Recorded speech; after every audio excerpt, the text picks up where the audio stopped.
মুফতি মোহাম্মদ আলী সাহেবর জনজাত কত মানুষ, লাখে লাখে মানুষ এই সাহেবর জনজাত দেখতে পারছো আপনারা। আমি ভিডিওটা লাগাইমু, আপনারা পুরা ভিডিওটা দেখে যাইবা আর ভিডিওটা বেশি বেশি করে শেয়ার করে দিবা। তার লাগে সারাই আমরা বেশি বেশি করিয়া দোয়া করতাম আল্লাহ তাদের জন্নত বেশি করে দিতা। তাইন একজন অলি মানুষ, তাইন বহুত জায়গা জায়গায় গিয়া ওয়াজ করতাম, মানুষ তানে নেতা। তাই আগে ওয়াজ খসলা, ওয়াজটা এখন লাগাইমু, আপনারা শুনবা। আল্লাহ নবীর ইন্তেকালের টাইম মরার ঠাই আজরাইল আলাইহিস সালাম আইছো, জিবরাইল আলাইহিস সালাম আইছো। জিবরিল দে কইলা, ও ভাই জিবরিল, আল্লাহর কাছে যাও, আমার বাদে তো আর আমার উম্মতর গীতা হইল।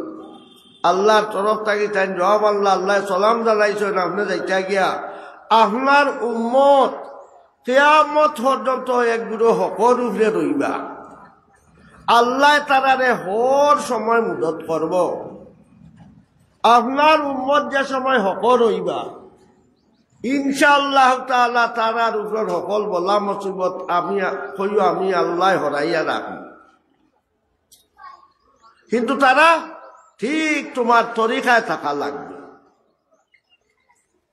তো দেখো চাই না, নবী দিয়ে মরতেও আমরা কথা স্মরণ করতে, আর কিয়ামতের দিন নবী দিয়ে কইবা, হকলে কইবা ইয়া নফসি ইয়া নফসি। হায় আমার নফসর কিতা হইতো, নফসর কিতা হইতো, আমার বদনের কিতা। কারণ আদমে তো এই কথা চিন্তা আইব, তার যে গন্ডুম ভাইলা, গন্ডুম ভাইলা না, গন্ডুম হাওয়ায় তো আওয়া নবীনও হাওয়া লাগলো। মুসা আলাইহিস সালামের এই কথা আইব না দিল যে আমিও আমার রোগে আর হোক ফিরাউনের কৌমের রোগে লড়াই, আমি বাঙালি তাই হকলে ঠেলা মারতে ইগু মরি গেছে গিয়া। হ্যাঁ, এগুলো যদি আল্লাহ ঠেলা মাল্লা এখানে, তে তো আমি আটকি যাইব। নফসি নফসি।